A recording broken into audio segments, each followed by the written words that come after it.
This project started with a trip I took to the Auschwitz-Birkenau Memorial Museum in 2016. I was curious if there were any musical manuscripts. To my surprise, when I arrived, I found hundreds of pages of manuscripts. I was immediately drawn to one of them it was a foxtrot called Die schönste Zeit des Lebens, the most beautiful time of life. I wasn't sure if audiences would want to listen to this music. It's such a painful context. To my surprise, there was massive interest in just this one little 4-minute piece, which we performed for the first time since World War II. I was interviewed on NPR, and CBC, BBC.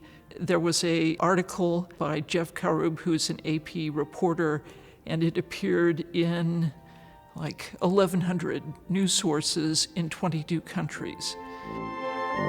After performing this foxtrot, I was asked by many people who said, why don't you go back to the archive and find more pieces? And that's where we come to the present project, where we have now a collection of 10 of these pieces.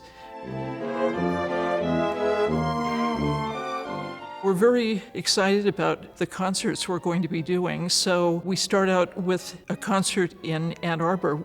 Then we will be performing at the Holocaust Memorial Center in Farmington Hills. And then late in May, on the 25th and 26th, we'll be performing at the Museum of Jewish Heritage in New York City.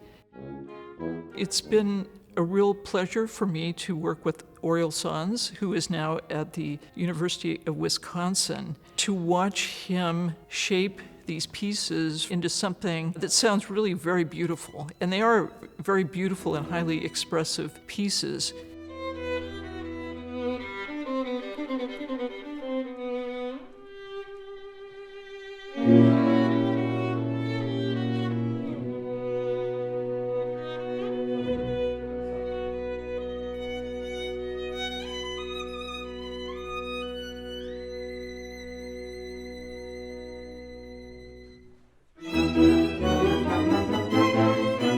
One of the things that just delighted me this last time I went to the archive was seeing different types of instrumentation. For instance, one of these pieces is a tango, and it has 3 saxophones. And I was absolutely thrilled.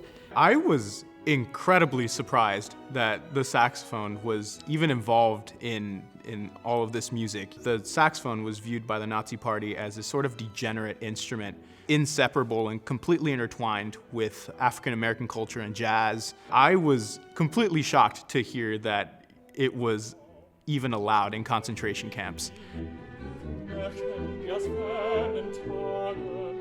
Another thing that really stimulated me were all the vocal pieces. Some of these arrangements are popular songs that have been arranged for an instrumental ensemble, and some of them had singers. There were very, very talented singers at Auschwitz. So we have this interesting staging where we have the 4 singers singing out front, and they're playing the part of the copyist arrangers.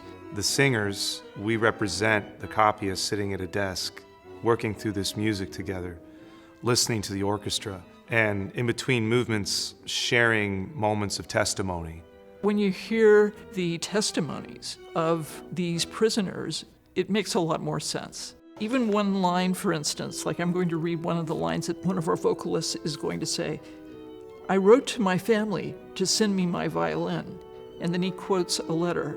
"My darling wife, please send my violin immediately. Ask Stefan to restring it with good strings and put 2 bows in the case. You don't need to send the music stand.